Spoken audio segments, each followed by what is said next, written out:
नमस्कार, मी सुरेखा माझ्या चॅनलमध्ये तुमच्या सगळ्यांचं अगदी मनापासून स्वागत करते। तर आज चतुर्थी असल्यामुळे आपण आता गणपती बाप्पासाठी मोदक करणार आहोत। तर त्यासाठी मी हे बघा असं नारळाचा जो गोळा निघालेला आहे तो घेतलेला आहे गोटा। त्याला मी आता 2 भागात कट करून घेणार आहे।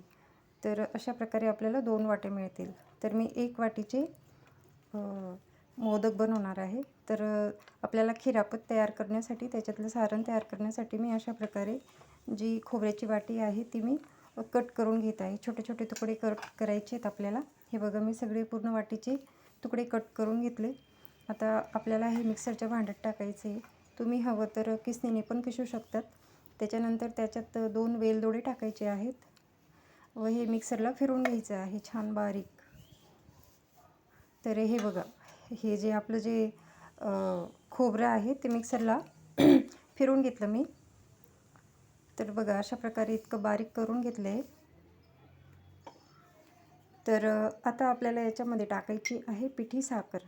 तर मी साखर जी आहे आधीच मिक्सरमध्ये करून एका डब्यात भरून ठेवली होती। तर ती मी आता टाकते याच्यामध्ये 3 चमचे। तर 3 चमचे साखर टाकली आहे। त्याच्यानंतर काजू आणि बदामचे छोटे छोटे बारीक तुकडे करून ते मिक्स केले। त्यानंतर आता हे जे मोदक आहेत मी साध्या गव्हाच्या पिठाचेच बनवते, मैदा वगैरे मी काही वापरत नाही आहे। हवं तर तुम्ही मैदा पण वापरू शकता। तर या पिठाला आपल्या साध्या चाळणीने गाळून घ्यायचं आहे।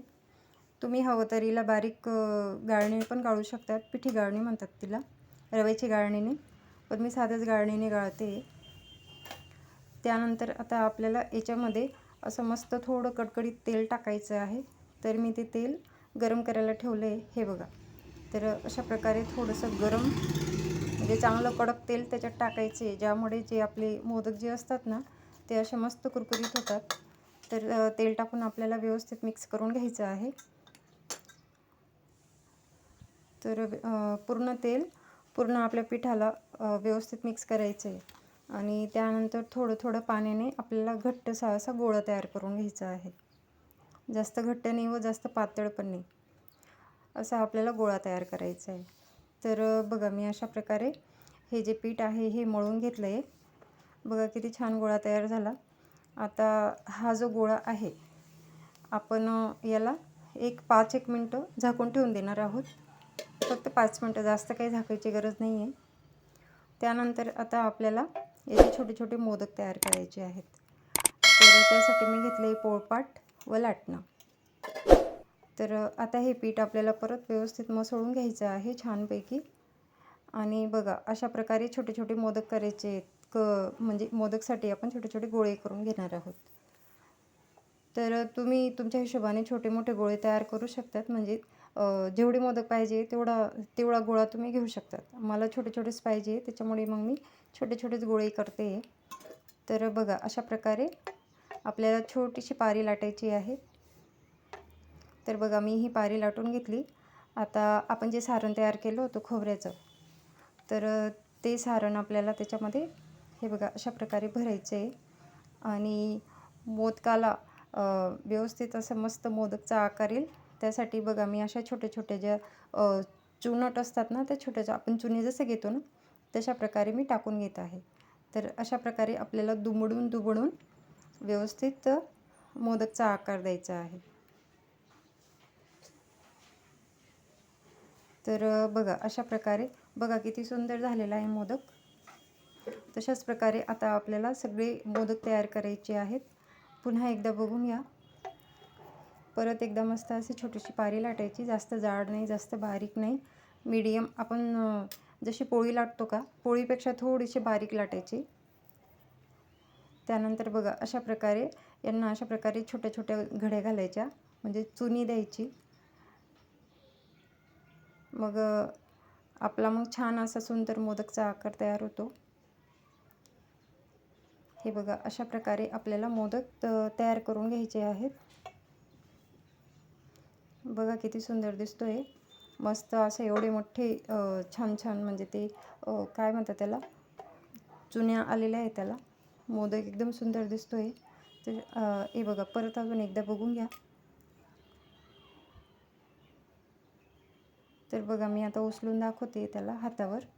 हे बघा अशा प्रकारे आपल्याला छान मोदक तयार करून घ्यायचे आहेत. जर तुम्हाला माझा व्हिडिओ आवडत असेल तर प्लीज व्हिडिओला लाईक करा, चॅनलला सबस्क्राईब करा. व तुम्हाला काही अजून नवीन जाणून घ्यायचं असेल माझ्याकडून काही रेसिपी तर तुम्ही मला कमेंट करा. तर त्या कमेंटनुसार मी तुम्हाला पुढची रेसिपी दाखवेल. आता तुम्हाला पुढची जी बघायची असेल ते तुम्ही कमेंट करून मला सांगू शकता. तर बघा, आता अजून एक हा दुसरा प्रकार आहे. तो बघा, अशा प्रकारे आपल्याला घड्या घालायच्या आहेत. हे बघा, हातावर घेऊन व्यवस्थित अशा प्रकारे घड्या घालून मग पण तुम्ही मोदक तयार करू शकता. बघा किती सुंदर मोदक तयार झालेला आहे आपला. अशा प्रकारे आपल्याला सगळं म्हणजे पूर्ण गोळ्याचे मोदक तयार करून घ्यायचे आहेत. तर हे जे मोदक आहेत मी 21 बनवणार आहे, कारण आज मोदकची चतुर्थी असल्यामुळे 21 मोदक लागतात पूजेला. तर मी हे 21 मोदक रेडी करून घेतलेले आहे. तर बघा किती छान दिसत आहे. तर आता आपण जाऊया आपल्या गॅसकडे. तर गॅस मी ऑन करून दिला आहे, त्याच्यावर ठेवली कढई. आता याच्यात टाकायचे आपल्याला तेल. तेल म्हणजे कमी नाही टाकायचं, कारण तेल जर कधी कमी टाकलं ना तर मग ते तळायला म्हणजे प्रॉब्लेम येतो, व्यवस्थित नाही तळले जात. मी बघा, माझे जवळजवळ सगळे मोदक त्याच्यात बसून गेले. एका याच्यात पूर्ण मोदक तळले गेले माझे, एवढं तेल मी टाकलं आहे. आणि आपल्याला हा जो गॅस आहे ना तो एकदम मीडियम ठेवायचा आहे. म्हणजे तेल जास्त एकदमच हॉट ऑइल नको पाहिजे, एकदम मीडियम पाहिजे. जसं आपण यांना घेतलं होतं ना तसं घ्यायचं आहे. मटरीसाठी घेतलं होतं बघा, मीडियम ऑइल. जास्त गरम पण नाही आणि जास्त थंड पण नाही. आणि आपला जो गॅस आहे ना तो मीडियम राहू द्यायचा, जास्त फुल नाही. व अशा प्रकारे आपल्याला हे जे मोदक आहेत ते तळून घ्यायचे आहेत. बघा किती सुंदर झालेले आहेत. मस्त असे थोडेसे असे तांबूस लालसर गोल्डन कलरमध्ये तोपर्यंत त्यांना तळून घ्यायचे. कारण असे तळल्यामुळे काय होतं ना की ते असे मस्त कुरकुरीत येतात, सुंदर लागतात खायला, एकदम एकच नंबर लागतात. तर बघा, अशा प्रकारे आपले हे जे मोदक आहेत ते एकदम रेडी झाले आहेत.